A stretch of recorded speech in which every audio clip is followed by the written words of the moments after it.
Today, I'm going to demonstrate how to remove objects from a video in Premiere Pro.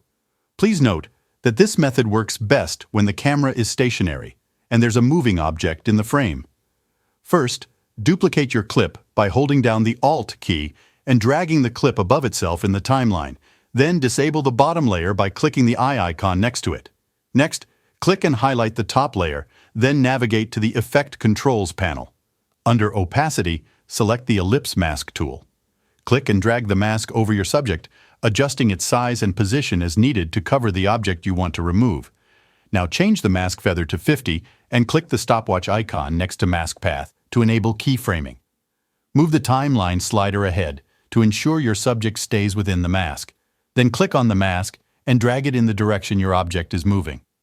Continue moving ahead in the timeline, adjusting the mask to cover the object's movement until the entire distance is covered. Next, click on Invert in the mask settings. This will make the black part of the mask transparent, effectively removing the object. Now let's use the bottom layer to fill in the gap left by the removed object. Enable the bottom layer, then move ahead a few seconds in the clip and make a cut on the bottom video by pressing Ctrl+K.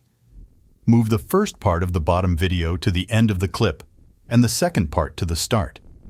This will seamlessly fill in the gap created by removing the object. But if it doesn't work, you can also do it like how I am doing it. And there you have it. That's how you remove objects from a video in Premiere Pro. If you found this tutorial helpful, please like and subscribe for more content. Thanks for watching.